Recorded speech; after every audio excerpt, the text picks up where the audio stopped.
Feel the pressure.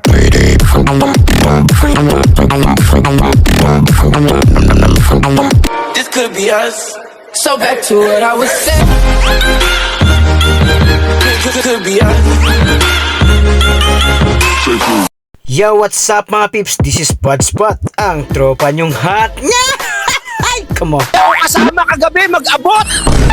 Ay, te, kain ako. Next year bayad. Ano ka pinagsasabi mo? Aray ko. Ano ulam natin, aray ko? Go! Dito ako lagi kumakain. Sarap kumain dito. Pag kumain ka dito, nakaw, makakalimutan mo yung pamakit na sa'yo. At syempre mga peeps, bago tayo sumabak sa isang bakbakan, lamunan tayo muna. Ay, kuma. Lamon now, high blood later. Ay, kuma. Baklan to, ha? At syempre mga peeps, bago tayo pumasok sa ating trabaho, dapat may laman yung bulsa natin. May laman yung sikmura natin. Yung tipong tato ka lang ng tato, ni-brief mo, hindi ka makabili. May brief ka nga, butas-butas naman. Ay, come on, baklan to, ha?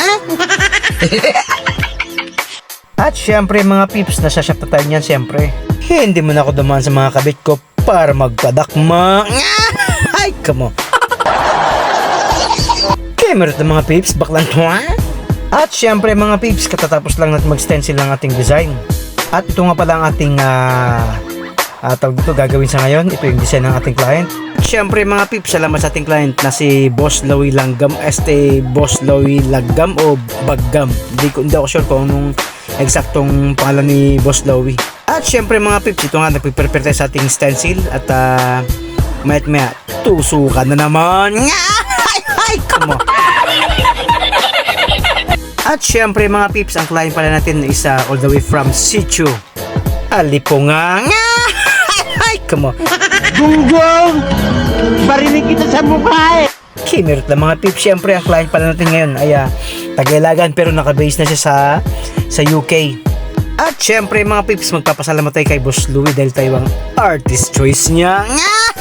Ay, come on. At syempre mga peeps, ang concept pala ng tattoo ng ating client sa ngayon, isang angel at may kasamang demon. Ay, come on. Baklan to, ha? At syempre mga peeps, sa part na to, tapos na tayo sa ating pinaka focal point. Yung gilid-gilid na lang ang ating isusunod na isi-shade syempre. At syempre mga peeps, bago pa nga makalimutan, ang gamit pala natin dito ay 3RL all the way. At syempre mga peeps, masasabi kong hindi pala siya ganun kadaling gawin. Ay, makautot ako ng blue. Come on, baklan to, ha? Love you, love!